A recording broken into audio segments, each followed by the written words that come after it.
안녕하세요. 텐저린입니다.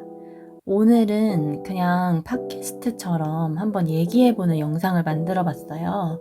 제가 요즘 운동하거나 집안일 하거나 하면서 눈으로 보는 영상보다도 귀로만 들을 수 있는 그런 팟캐스트 같은 거를 많이 듣게 되더라고요. 그래서 여러분들도 다른 일 하면서, 일하면서, 길 걸어 다니면서 그냥 편하게 들으실 수 있는 그런 컨텐츠를 한번 만들어 보자고 생각을 하게 돼서 찍어보고 있습니다. 오늘은 무슨 얘기를 할 거냐면 임신 준비 기간이 좀 길어지면 길어질수록 멘탈 관리하는 게 정말 어려운데 어떻게 멘탈을 좀 잡으면 좋을지에 대해서 얘기해 보려고 합니다. 물론 이거는 저도 진짜 못하는 거긴 해요. 매달 기대하지 말아야지 하면서도 기대하게 되고 실망하게 되고 또 슬퍼하게 되는 게 정말 매달 반복되는 것 같아요. 저는 이제 1년 반 정도 자연 임신을 준비하고 있는데 그렇게 하면서 정말 처음에는 너무 좌절스럽고 왜 나만 안 되지? 다른 사람 다 지금 애 낳아서 애 사진 올리고 여기도 임신했네, 쟤도 임신했네, 저 사람도 임신했네, 저 연예인도 임신했네 이렇게 되는데 나만 안 되는 것 같고 그런 게 너무 힘들었거든요. 지금도 어렵지만 제가 이렇게 지내면서 나름 그래도 느낀 게 있어서 어떻게 멘탈 관리를 하려고 노력했는지 이런 것들에 대해서 나눠보면 좋을 것 같아요. 첫 번째는 야외 활동 많이 하기입니다. 우리가 이제 가임기를 보내고 나서 임신 결과를 알게 되기 전까지 한 2주 정도의 시간이 있잖아요. 이거는 그 결과를 알기 전부터 그때부터 이제 서서히 제가 하는 거예요. 그 기간에 집에만 있으면은 되게 임신 결과에 엄청 집중하게 되더라고요. 이번에 임신이 됐을까 안 됐을까 이런 거에 너무 집중하게 되고 아마 궁금하신 분들 되게 많으실 것 같은데 하루 종일 배란 며칠차 증상, 임신 극초기 증상 이런 거 검색하고 배에 조금만 이상한 느낌이 들어도 이거 혹시 임신 증상인가? 이러면서 하루 종일 그거를 생각하게 되더라고요. 하루 종일 임신 생각만 하게 되는 것 같아요. 그래서 그런 기간에 저는 좀 생각을 비우기 위해서 야외로 많이 나갔던 것 같아요. 뭔가 엄청 거창하게 어디 가지 않더라도 집 근처에 공원에 캠핑 의자 같은 거 가지고 가서 책도 읽고 이렇게 수박 이런 거 싸가지고 가가지고 먹고 산책하고 이런 것들 많이 했고요. 엄청 특별하게 살 거 없는데 괜히 이제 스타필드 이런 쇼핑센터로 드라이브 가가지고 이것저것 구경하고 그랬어요. 이건 좀 여담인데 스타필드가 저는 이제 고향점에 자주 가는데 주말에 가면 진짜 주차가 너무 헬이더라고요. 오픈런 하지 않는 이상은 황금 시간대 점심시간이나 오후에 가면은 항상 진짜 주차장 들어가는 것만 1시간 넘게 걸리고 그러더라고요. 그래서 저희는 이제 금요일 저녁에 퇴근하고 그때 빠르게 이제 가는데 너무 좋더라고요. 너무 사람 없고 주차 자리 텅텅 비었고 여유롭게 그냥 돌아다닐 수 있으니까 그때 금요일 저녁에 가서 한 2시간 이렇게 산책하고 오는 거 그거 되게 좋았어요. 뭘 안 사더라도 그냥 이것저것 구경하고 강아지들 있으니까 강아지들 보고 하는 것 자체가 되게 힐링이더라고요. 그래서 금요일 저녁 스타필드 추천드리고요. 근데 사실 저는 여행을 되게 좋아해가지고 이 시기에 여행을 다니면 진짜 멘탈이 싹 회복될 것 같긴 하거든요. 이번에 실패하면은 우리 후쿠오카 한번 갔다 오자 이런 약속이 있었으면은 저는 엄청 좋았을 것 같은데 현실적으로 저희가 경제적인 것도 그렇고 시간적인 것도 그렇고 매달 실패할 때마다 여행을 갈 수는 없으니까 그래서 저는 쉽게 할 수 있는 이런 야외 활동들 많이 했던 것 같아요. 그러니까 주의를 좀 임신 말고 다른 곳으로 돌리는 게 진짜 중요한 것 같아요. 그리고 두 번째는 남편과 충분히 감정을 나누는 거예요. 당연히 남자보다 여자가 이 시기에 더 예민해질 수밖에 없는 것 같거든요. 왜냐면은 여자는 이 모든 상황들을 몸으로 직접 이렇게 민감하게 느끼고 살펴보고 임신이 됐을지 안 됐을지 고민하고 증상놀이라고 하잖아요. 괜히 이렇게 그 임신을 기다리는 기간 동안 배가 뭐 이상한 것 같다, 어지러운 것 같다, 좀 속이 안 좋은 것 같다, 소화가 안 되는 것 같다, 이런 것들 이제 증상놀이라고 하는데, 그런 증상놀이를 하고 그러니까 여자가 더 당연히 예민하고 힘들 수밖에 없는 것 같아요. 몸이든 정신적으로든. 근데 그럴 때 그냥 뭐든 남편이랑 시시콜콜하게 나누는 게 좋은 것 같아요.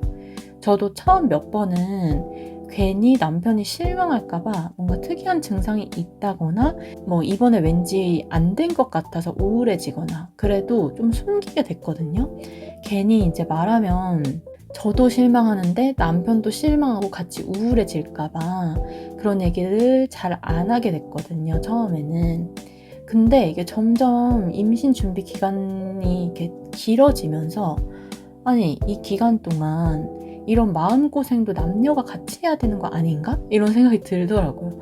좀 억울하기도 하고, 여자로서. 그리고 남편이랑 저는 되게 오래 연애를 하고 결혼 생활도 좀 오래됐거든요. 6년 연애를 하고 지금 결혼은 7년 차니까 10년 넘게 지금 붙어있는 상황인데 제가 얘기를 안 하고 숨겨봤자 어차피 얼굴에 다 드러나고 분위기가 괜히 이렇게 다운돼 있고 그렇더라고요. 그래서 남편이 그럴 때마다 이게 무슨 일이 있냐고 묻고 그러기 때문에 어차피 숨겨봤자 좀 소용이 없어요. 그래서 그냥 요즘은 그냥 어떤 기대든지 실망이든지 다 나누려고 하고 있는 것 같아요. 뭔가 오늘 좀 이런 증상이 좀 있는 것 같긴 했어. 이런 식으로. 그리고 뭐, 이번에는 지금 뭐 배란 12일차 정도 됐는데 별 증상도 없고 아닌 것 같아. 뭐 이런 것도 그냥 다 나누고 있어요. 대신에 정말 이게 호르몬의 영향으로 쉽지는 않겠지만 내 감정을 차분하게 나눠야 되는 것 같아요. 남편은 이게 감정 쓰레기통이라고 하죠. 그렇게 삼으면 안 되고 최대한 그냥 객관적으로 내가 지금 이런 기분이다. 그리고 오늘 내가 이런 증상을 느꼈다. 그리고 이번에는 뭐 이런 것 때문에 안 된 것 같다. 이런 식으로 좀 담백하게 나누는 게 좋은 것 같아요. 그리고 특히 임신 결과가 나왔을 때, 그러니까 임신이 안 됐다는 걸 알았을 때 뭐 화날 수도 있고 짜증날 수도 있고 한데 괜히 남편을 원망하거나 그렇지 않는 게 중요한 것 같아요. 오빠 때문에 이번에 우리가 관계를 몇 번밖에 못해서 이렇게 된 것 같다 라든지 남을 탓하는 그런 말들을 하지 않는 거, 이런 거 되게 중요한 것 같아요. 그래서 두 번째는 남편과 충분히 감정을 나누다, 이거였고요. 세 번째는 보상 정해두기입니다. 이거는 아마 많은 분들이 이미 잘 하고 계실 것 같아요. 이 보상이라는 게 이제 임신이 안 됐을 경우 나에게 주는 작은 선물 같은 개념이죠. 이번에 임신이 안 되면 시원한 맥주 한 캔 먹자. 뭐 아웃백 가서 맛있는 거 먹자. 뭐 식단 관리하느라 못했던, 못 먹었던 엽떡 한번 먹자. 이렇게 소소하지만 한두 가지 보상을 정해두는 거예요.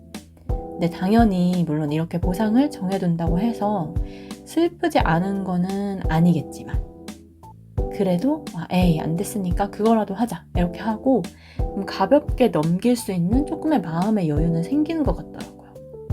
주로 먹는 거이긴 한 것 같아요. 주로 먹는 거. 여러분은 어떤 걸 주로 보상으로 정해두시나요? 댓글로 같이 얘기 나눠보면 좋을 것 같아요. 멘탈 관리 마지막으로는 이게 좀 뻔한 얘기인 것 같긴 한데 시간이 해결해주길 기다리기입니다. 너무 뻔한 해결책 같은데 어쩔 수 없이 어떤 고난이든 다 시간이 약인 것 같아요. 처음에 저도 그 자연 임신 준비할 때 1년 정도는 매번 임신 실패를 맞닥뜨릴 때마다 너무 크게 오래 슬퍼하고 힘들어했던 것 같아요. 알잖아요. 막 배란 이제 12일차 정도 됐을 때 얼리 테스트기를 했는데 어김없이 한 줄 깨끗한 매직 아이도 없는 한 줄이 나왔을 때 근데 너무 상심되잖아요. 그래서 진짜 며칠 동안 우울하기도 하고. 근데 이것도 저도 1년 넘게 이제 준비를 하다 보니까 약간 해탈하게 된 건지 모르겠지만 이런 생각을 하게 되는 것 같아요. 이 슬픔도 하루 이틀 지나면 옅어질 슬픔이다. 이런 생각이 들더라고요. 그리고 실제로도 단호박 그 임태기를 보면은 눈물이 좀 차오르기도 하고 막 그럼 그렇지 막 에휴 이런 생각이 드는데 그게 하루 이틀? 그리고 요즘은 거의 뭐 당일만 살짝 슬프고 또 사라지더라고요. 시간이 해결해 준다 이 슬픔도. 하루 이틀 지나면 어차피 나아진다는 거를 내가 여태껏 경험으로써 안다. 이렇게 생각하고 있는 거 되게 중요한 것 같아요. 그리고 제가 요즘 읽고 있는 책이 있는데요. 시인이자 그 산문을 많이 쓰시는 류시화 작가의 새는 날아가면서 뒤돌아보지 않는다 라는 책에 이런 챕터가 있거든요. 두 번째 화살 피하기, 고통을 다루는 기술. 근데 여기서 좀 공감되는 부분이 있어서 읽어드리려고요. 그 내용에 보면은 이제 스승과 제자가 나오는데 스승이 이제 제자한테 묻는 거예요. 만약 누군가의 화살을 맞으면 아프겠냐? 라고 묻는 거예요. 당연히 아프겠죠? 그래서 제자가 아픕니다. 이렇게 얘기를 합니다. 근데 또 스승이 다시 묻는 거예요. 만약 똑같은 자리에 두 번째 화살을 맞으면 더 아프겠냐? 이렇게 물어보는 거예요. 제자가 당연히 몹시 아픕니다. 이렇게 얘기를 하죠. 그러니까 스승이 이렇게 말을 하더라고요. 살아있는 한 누구나 화살을 피할 수 없다. 그러나 그 일로 인한 감정적 고통은 우리의 선택에 달려있다. 이렇게 이제 스승과 제자의 대화가 나오고 그 다음에 이제 류시아 작가님이 쓰신 부분이 있는데 첫 번째 화살은 실제로 일어난 사건이고 두 번째 화살은 그 사건에 대한 감정적 반응이다. 상실과 실패와 재난은 누구의 삶에나 일어난다. 그러나 고통의 대부분은 실제의 사건 그 자체보다 그것에 대한 감정적 반응으로 더 심화된다. 인생이 고통이라고 말하지만 우리가 가장 많이 맞은 화살은 스스로 자신에게 쏘는 두 번째 화살이다. 첫 번째 화살을 맞을 때마다 우리는 즉각적으로 두 번째 화살을 자신에게 쏘기 시작하며 이 두 번째 화살이 첫 번째 화살의 고통을 몇 배나 증폭시킨다. 첫 번째 화살을 맞는 것은 사실 큰일이 아니다.